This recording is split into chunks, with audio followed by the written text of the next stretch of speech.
त्याच्या घरातून रुचिता जमदर बाहेर पडली. बाहेर पडल्यानंतर तिनं आपल्यासोबत अन्याय झाल्याच्या भावना व्यक्त केल्या. यावर आता जान्हवी किल्लेकर हिनं पोस्ट शेअर करत म्हणत आहे, बिग बॉस मराठीचा 6वा सीझन चांगलाच चर्चेत आहे.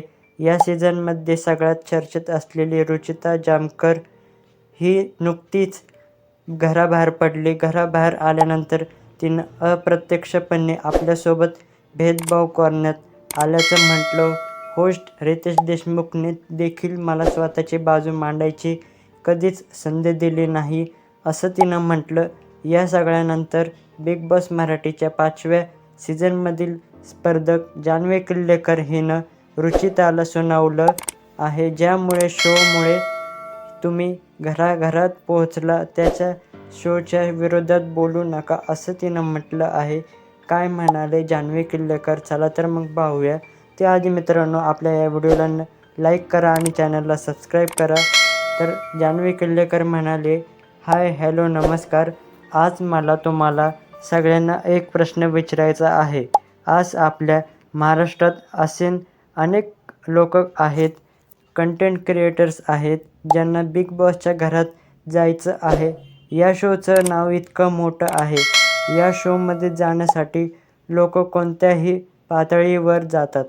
जेव्हा तुम्हाला या शोमध्ये जायची संधी मिळते, तेव्हा संपूर्ण महाराष्ट्र तुम्हाला बघत असतो.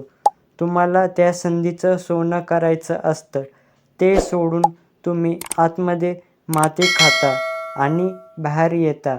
ठीक आहे, माती खाता तर खाता, पण ज्या शोने तुम्हाला ओळख दिली, त्या शोने तुम्हाला महाराष्ट्रासमोर आणलं, त्या शोला नावं तरी ठेवू नका. बिग बॉस बायस्ड आहे. रितेश देशमुख सरांच्या बाबतीत तर प्लीज कोणी काही बोलायचं नाही. वाईट, तो अत्यंत चांगला व्यक्ती आहे. मी बोलते रुचिताबद्दल. कोण आहेस तू? कोण होतीस तू? तुला बिग बॉस निर्मात्यांनी एक संधी दिली, तू स्वतःला सिद्ध करून दाखव.